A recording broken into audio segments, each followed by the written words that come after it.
Media.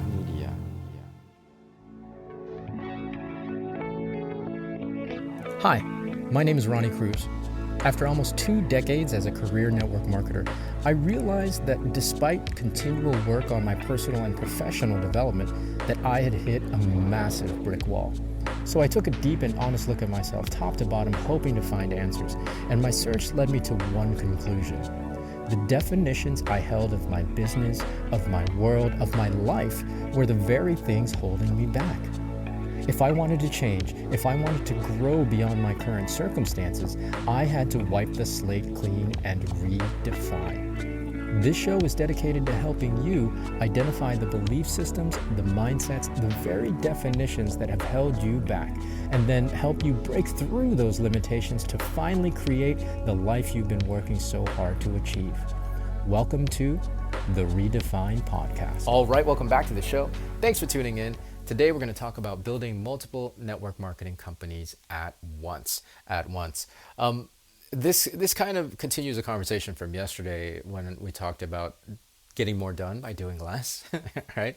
I think it very much applies to this specific conversation. And there's so many layers to this too. So I'm just going to try to tackle this one bite at a time. The first layer is the logic that doing or building multiple network marketing companies allows you to diversify your income. Yeah, that's in theory all well and good. In practice, however, I've never seen it done. I've really never seen it done.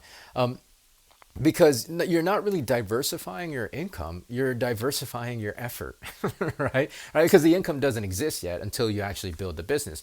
So your attentions are split. It's like dating multiple people at once. You end up with none of them because you're neglecting all of them, right? Same thing with network marketing. Again, I've never seen anyone be able to build multiple companies simultaneously, at least not to the top of the compensation plans. Now, I might be wrong, and if I am, let me know.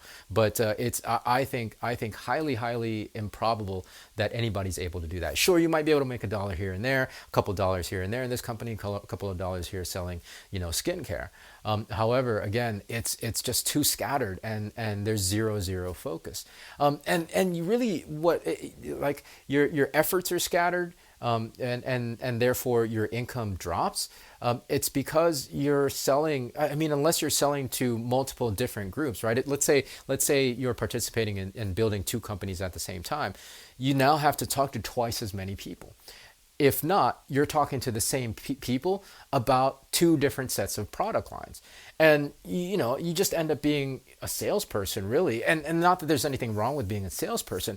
However, with this particular situation, what are you even selling, right? What are you even selling? And it just becomes about your bottom line and not so much serving the individual or helping the individual that you're trying to sell to, right?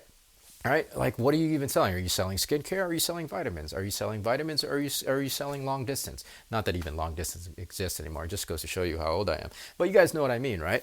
Right? Like it's so scattered that people. I mean, especially from a customer base, given how customer behavior has radically changed in the last 5 to 10 years, they don't want to participate with an individual that's just trying to sell them and close them on a bunch of different products that they have absolutely no use for. Right? Again, your attention gets scattered, your efforts get scattered, and then therefore your focus and your ability to actually serve gets scattered, right? Right? It's the focus becomes more on sales as opposed to how can I serve this one specific individual with the products and services that I have. How can you know what that individual needs if you're just trying to sell them 3 different product lines? Right. So again, I don't speak in absolutes, but I've never seen it been able to successfully. I've never seen anybody be able to successfully build multiple companies at once. It's just really impossible, especially if you're trying to get to the top of your compensation plan. Right. That really takes a tremendous amount of focus. It takes a tremendous amount of just effort, right? The sheer effort and focus that it takes to get to the top of any compensation plan with any company, to have to then scatter all of that focus and effort, it makes your ability to produce that much weaker. right? That much weaker. So there's that part of the conversation. The second part of the conversation is then, okay, yeah, now I built my network marketing company. I built my income to X degree. Can I now expand into another company? That's your prerogative. Yeah, yeah, for sure. That's your prerogative. If you decide to do that, however, my suggestion is, and this is just for me, like from an ethical standpoint and from my own integrity, if I were ever to move to another company and start building a company outside of my existing company, Yoli, I would build it from scratch. I would not sell to my existing network. I would not sell to even my existing peer group because and this is regardless of whether or not the product lines conflict or don't conflict. It doesn't matter, right? The product lines might not conflict, but the interests do. The interest really very much do. This happens all the time in network marketing, and I'm not saying that it's wrong. You put food on the table any way that you want to put food on your table. For me, I can't, like, I don't. There's certain lines I'm not willing to draw ethically. I talked about that before in the past.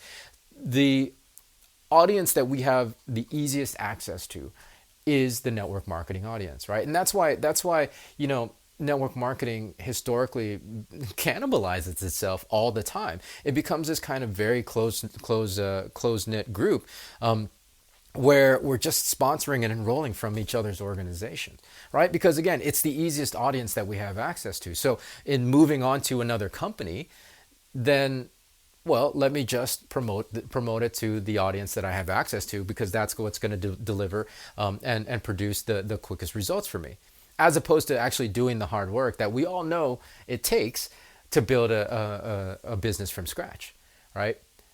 Right. So yeah, that's your choice. That's your choice. It's an ethical line, like I said, that I'm not willing to cross. There are certain ethical lines that I'm not willing to cross. If I were ever, and this is my suggestion, take it for what it is.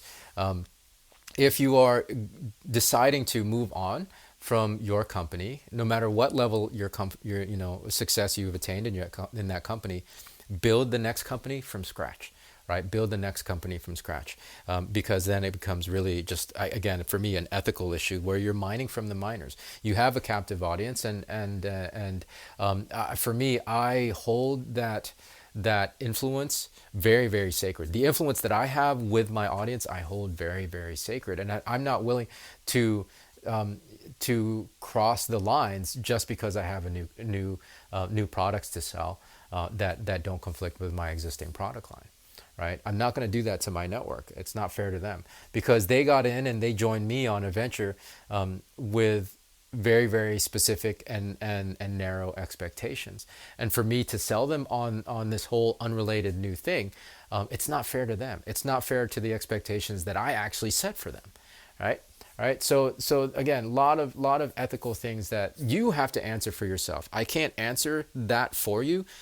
So I'm giving you my perspective and my own practice that allows me to put my head on my pillow and sleep okay at night. Right. Not that I'm joining a new company, not that I'm moving, but if I ever were to do that, I would build it from scratch. I would build it from scratch, from bottom up. And this also is why everything that I'm teaching on this show and on the socials, everything that I'm teaching, even my own teams, is so much more important, right? If you develop skills, right, skills where you can actually create the outcomes that you want, right? Not strategies, right? Not strategies that end up being outdated, like most network marketing strategies are today. If you actually develop skills where you can acquire a customer, where you can acquire customers and generate customer sales, i.e. marketing, right? Then you won't need to ever tap into your existing network if you decide to join a new team, right? And that just makes a much better situation for everybody in the network marketing space. It will go a long way to helping legitimize our profession. It really will. It really will. That's why I'm doing the Redefine network marketing event in May. So that said, Early bird pricing is going live on Monday for that event. Monday, I don't know the exact date, but this coming Monday, as of the release of this episode, this coming Monday, the early bird pricing for Redefine Network Marketing, the live course, the live event that's happening May 4, 5, and 6, the early bird pricing is going to go live. So stay tuned for that. I will let you know when that's available so you can sign up. Yeah, develop and acquire the skill, acquire and develop the skills, sorry, in order to really just be able to translate it to any situation. And those, for network marketing specifically, those are marketing skills that will help you generate customer sales. Then that way you can take it to whatever company you want. All right, so that's it. I know I'm beating a dead horse now at this point. Thanks for tuning in. We'll see you tomorrow with a fresh new episode. So until then, be well, be safe. We'll see you in the next episode.